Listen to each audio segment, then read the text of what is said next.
Hey everybody, welcome back. Let's continue with this dungeon here. And how far was I? Alright, I'm doing the sand room. Which I don't know if I said anything about it last time or not, I might have. But this doesn't really make much sense, right? How does the sand get back up? Oh well. I guess it's a good thing that, we never had one of those angry video game nerd guys play. Well, I think the actual angry nerd probably never heard of this game, but maybe, maybe we would get on the radar of one of, the YouTube channels that rip them off. Because there's a lot of them. And be like, how does the sand get back up? Come on, game designers, get with it. And that's a Game Grumps joke, because Game Grumps, if you know them, they did a whole episode about basically making fun of the Angry Nerd ripoff, so shit was really funny. So I like to quote it on occasion. But anyway, this is similar to the Fort Drake floor puzzle, in the sense that actually getting through it is not especially hard. But if you want, there's a lot of extra treasure, and if you want to get them all, you got to put in some extra effort, which is what we'll do here, because I just love treasure.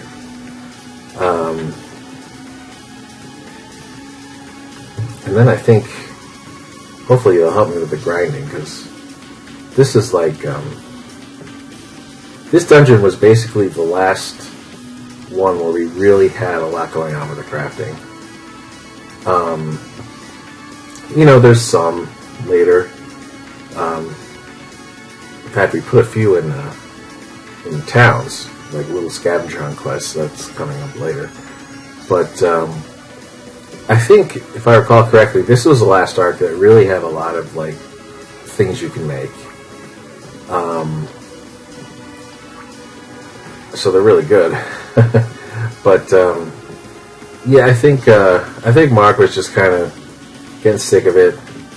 I think whatever process he used to input the information was kind of painstaking. So, kind of, oh, look at that. I'm one square short, two of them. But easily fixed.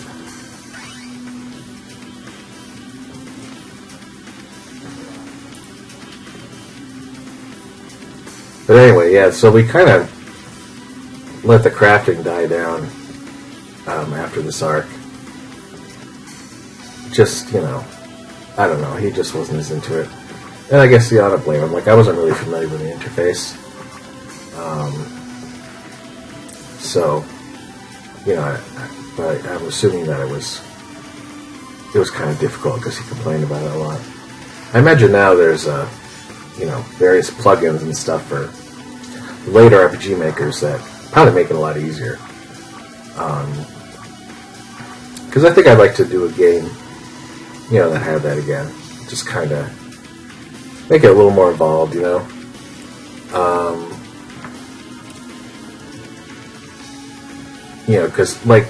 something like Legacy, for example, I feel like I'm contractually obligated to mention it once per episode. But it's an open world. I think you'd have more opportunities to do more with that. So that would be fun. Whereas in this game, it's pretty tightly controlled. You have your dungeons, and other than that, you can't really go out and look for resources of any sort. Oh, actually, that was pretty good. I'm glad I got those. Alright. That's right, we're gonna bring Auburn over.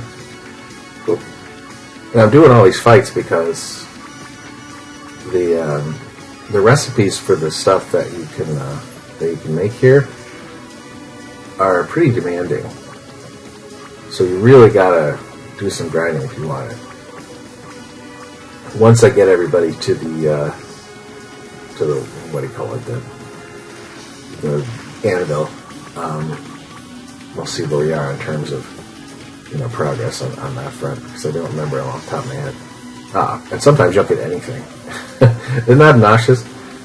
You're doing all these fights and like sometimes you just don't get anything useful. Oh, jeez.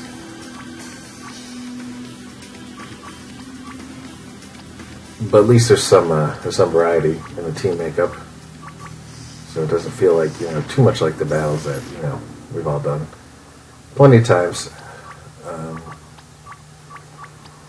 Okay, let's wait. Let's do that. Boom. Boom. Oh, it's hot in here. I turned off the air conditioning so it wouldn't be going while I was trying to talk. So I hope you guys are grateful because it's hot. What do we got here? The new stuff's at the bottom. I can make one of these.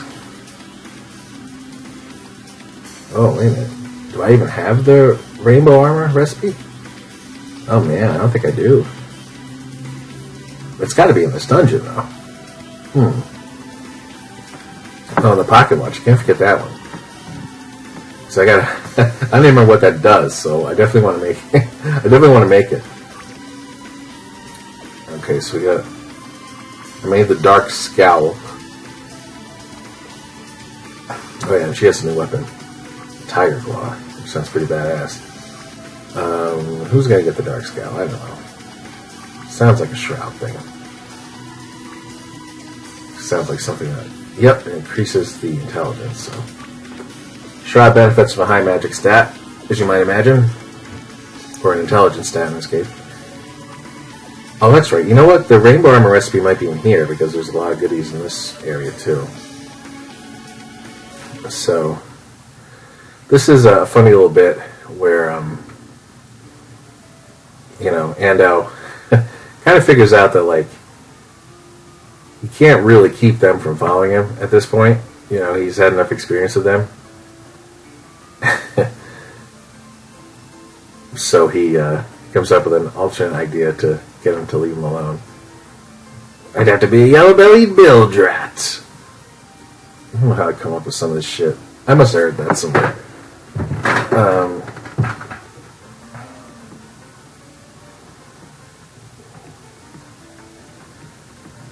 But yeah, Saad's on the verge of persuading her. But Andau eventually puts out a pretty good point there. Where is it? Where's that line coming up? You see? Their idea of help is to beat you into submission and drag you away. They say I'm violent. That's a pretty good burn. So anyway, what he did here was, they need a key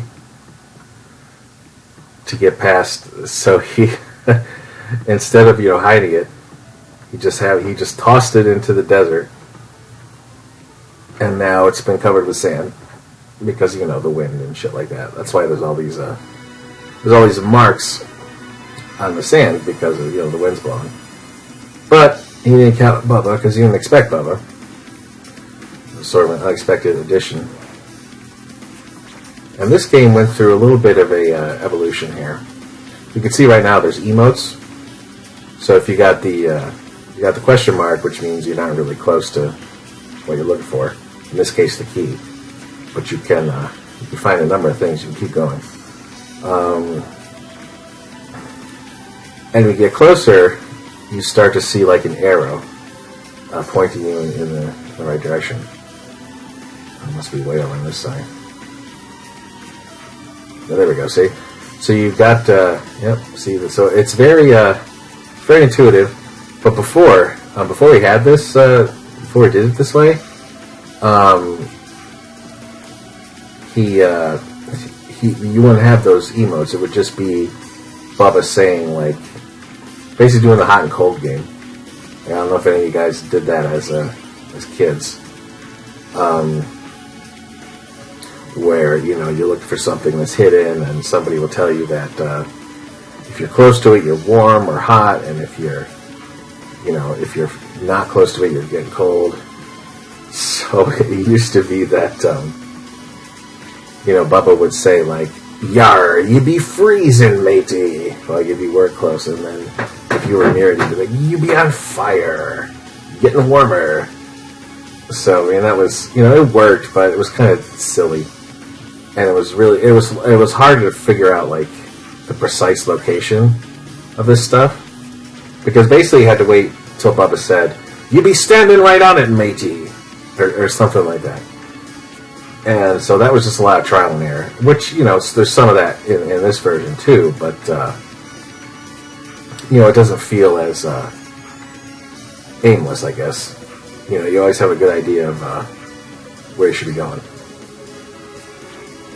And actually, we didn't get that fixed until close to the end of the game, because, hopefully it's not too much of a spoiler to say that, this sniffing thing comes back towards the end for something. And so at that point, we both had a lot more practice with RPG Maker, and, just had a sense of, that we could do this. And it's funny, you can see a lot of other RPG Maker games that were made around this time used emotes like this. Not exactly like this for a game like this, but there was, like, you'd see it just for conversations. Like if I think Reeves, when we To the Moon and some other games, I think he does this a lot. And I think I call it Renove, who did Star Stealing Prince, also does this. Where, somebody's thinking, or like pausing it to get some words to be like the little thought bubble over their head that says ... So, thinking, oh, there it is. I bet that's the Rainbow Armor. And then there was one that I never really got, where it was like, it was a thought bubble and it had like a little circle being scribbled. I think that means that they're like frustrated or pouting or something like that. But you sort of have to, get the context from the dialogue, because otherwise, I really wasn't sure. I never was sure. I don't know. Maybe I just not familiar enough with emojis and some of that language. All right, so we're a long way from having what we need for this stuff. So we'll have to just do some grinding. I'm not sure how much I want to show, because this could honestly take a while.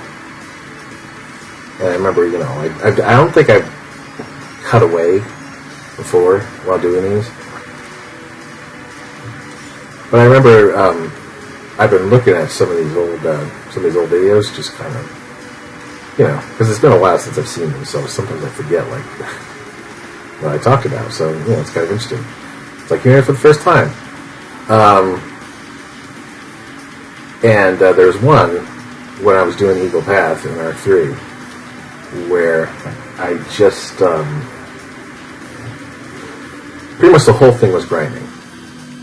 Like we did the boss fight and a little bit of story afterwards, but other than that, it was like just grinding. But in that case, I had Alex with me, my brother, so it was more entertaining because we could just kind of like shoot the shit while I was grinding. But in this case, he's in New Zealand now, so can't really be doing our collaborations all that much. I've been there though. Lovely country, it really is. Like postcard scenery everywhere you look. Yeah, I just love it. I'd like to go again, but that was before I had kids. So, Jesus Christ, imagine bringing two 5-year-olds on a goddamn 20-hour flight. Huh. It's hard enough for adults. Never mind little kids. Yeah, we did Florida, and that was enough of a challenge. Let me tell you. That's about a 2-hour flight from here. Maybe 3. And it's not like they were misbehaving necessarily. it's just, you got to be really aware of like your behavior on a plane, especially in this country, because 9/11 and the hijackers and everything, we're all like super cautious about planes, which is ironic because we're also the same country that lets any fucking idiot nutcase have a gun. But you have to take off your shoes when you get on a plane because one guy, was going to put a bomb in his shoe, whatever the hell happened with that. So now everybody's got to take them off. It's not like that's, not like that's the worst idea, but I mean, it really doesn't square with like the way we handle guns. So we need somebody to bring an assault rifle on a plane, basically. I'll fix it. Alright, so I think I'm going to do a little cut here. Ready? Pew! That's my special sound effect. So yeah, so now I got everything I need. So I'm just going to make the shit, and then we'll get back to the good stuff. But I want to finish my story about the plane, because I kind of got distracted. So, my son, one of them, my son Lucas, was really into like timers, like little oven timers kind of that you can set, which, I don't know, little kids, that just is the thing sometimes. Little kids can have weird interests. When I was his age, I was sort of had I had a dinosaur phase, which I think is more common. A lot of kids like dinosaurs. But I also was like into road signs for a while. It's just like little kid stuff. But he loves his timers, so there was a timer. But we had it like, in the backpack, and I didn't have any. But he was sitting next to my mother-in-law who came along. And she gave him that timer, and I don't know what she was thinking. Because he sets it, and a couple minutes later, it starts fucking beeping. And, I'm sitting up in like 2 rows ahead because we weren't able to get seats all next to each other. I don't know, something got screwed up there. But, so I'm turning around and I'm like, he can't be doing that. And, my wife's like, why? I'm like, what do you mean, why? I was like, it sounds like a fucking bomb. I have to like whisper bomb because if I say bomb, like, if you just say bomb on an airplane, like, at all, you're like, oh my god, you could wind up, fucking in Guantanamo Bay getting tortured. So, finally I convinced them to take the fucking timer away. And it's like, and then they acted like I was such a fucking, like, I was overreacting. I said, no. Like that, okay. You need to hear my family drama. Honestly, that was a good trip, but, that fucking plane right there, I'll tell you. Alright, anyway, enough of that. Alright, so now we get to this doorway here. We unlock the 2 doors, and the group split up. And this is cool because it feels like, the dungeon's over. Because it seems like, you're about to go fight the boss, right? Well, there's a little more left. A few more unique puzzles. And, that line, by the way, the "What's up, and now tired of running," that's from something. I can't remember what. It was Mark's thing. Mark's gag. So, if you noticed, we're kind of stuck in a loop here. And you could do this forever, if you want. Don't be touching that matey, that's an evil phantom meat. So, you have to walk around the room, and there's enough, but then this gets interrupted by like a sort of little chat they have, which I guess is a bit of a callback to what I did in the mansion dungeon, where, all this hoobaba. Actually, I heard somebody use that word once, so I figured, okay, that's got to go in the game. And but anyway, so you got to find all these clues, and eventually you figure out something's wrong. But you got to like look at a lot of stuff, and then Stoic uses his armor knowledge forgot that's, that big heavy suit of armor is not practical in the desert. There's a lot that you really got to be thorough. So this is an illusion because we're dealing with Danica, who's an illusionist, but they haven't met her yet. So it's kind of like, so Bubba gives him a general idea of where to aim, and he hits Danica. They don't see it, and it turns out they never entered the room. That was strange.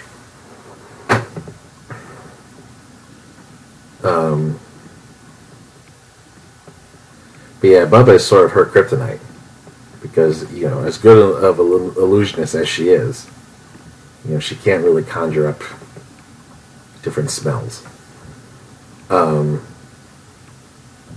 this is a funny bit too, because Laurel knows something's up, but it seems like basically Kovacs telling her to leave, but something is strange. Like, why is he here? How did he get to the end of the dungeon? Why is he just standing there by the door? But there's not really a clue about what you're supposed to do. You just have to keep talking to him until Finley comes up with a good test here. But first, they're asking him all these questions.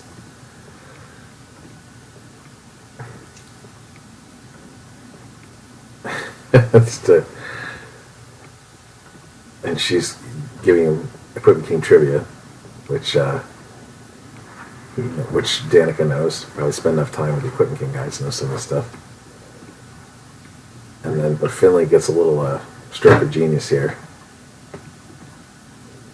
He asks, "Who is the Sparrow?"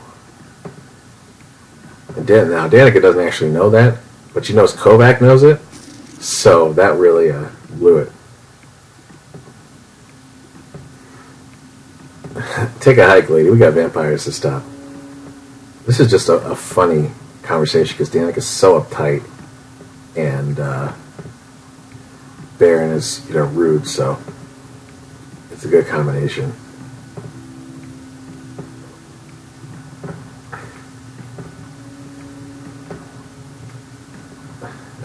But Auburn's like about at her wit's end with these hand guys. And she's all sputtering, like, how dare anybody talk back to her? And Finley goes, "Wow, I think someone might need a new diaper." And Laurel tells him to stop, but she laughs.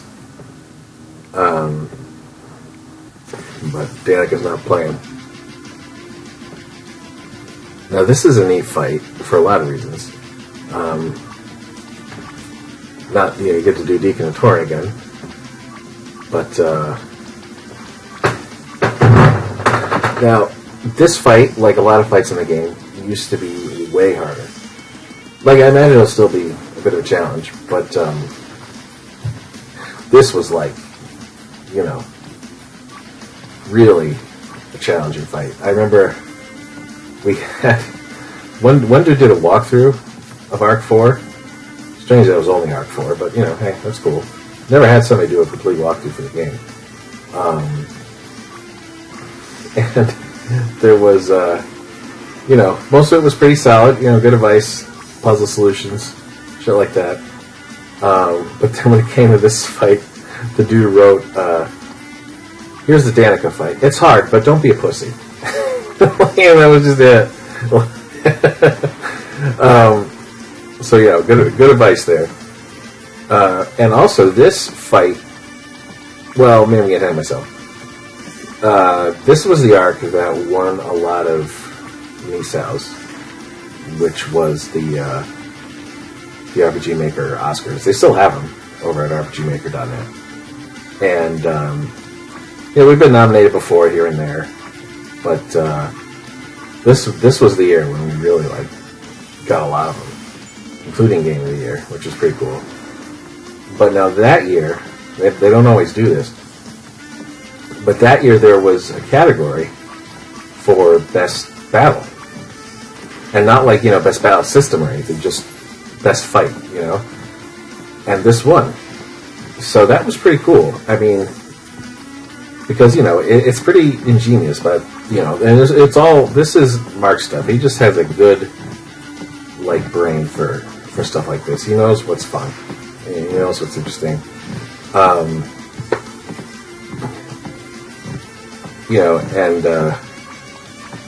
So that was really cool. Not everybody can say like, this game has an award-winning battle, but we can.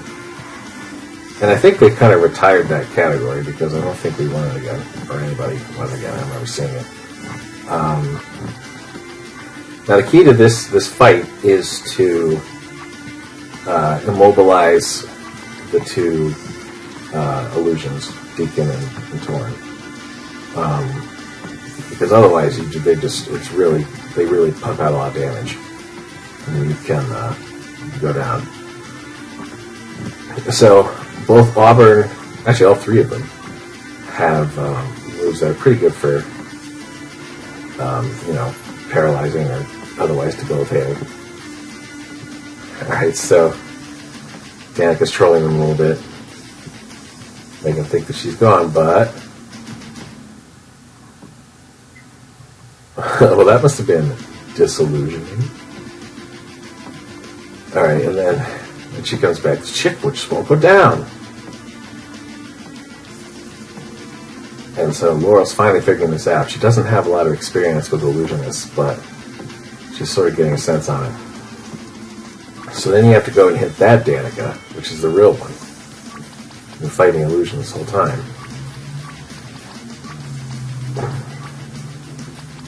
But of course the other three are going to keep attacking. And I didn't do it in this fight because I just know to focus on the one in the middle, but if you do knock out Deacon and Torn, they just come right back. So there's no point in dealing with them other than just to stop them, immobilize them in some way.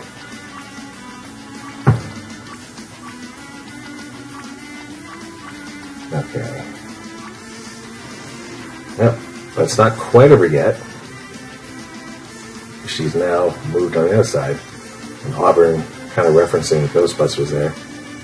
I think the line in Ghostbusters is, let's show this prehistoric bitch how we do things downtown. But she says, shows Wang Skank how we do things Puerto Rico. Which, I don't know, it's not the best joke, but it's fine. The thing with this, there's a lot of slowdown in this battle. Like, anytime you have the characters talk in a fight, for whatever reason, in RPG Maker XP, like, it just, everything, I don't know, maybe just have too much going on. There's a lot of art, there's a lot of, we have the whole animated, we have the whole, moving camera with the battles. So that might be part of it. But, there was something we never really got the hang of. I think that was it. I think we won. Yay! And then she's already making excuses. Like, oh, it wasn't at full power, blah, blah, blah. Like, if you were playing Smash Bros. With her, she'd be one of those people that, like, blames it on the controller. Or the fact that, or that it's not calibrated right, or, she needs a CRT TV or some shit. You guys know what I'm talking about. Alright. So I think, I forgot about this bit.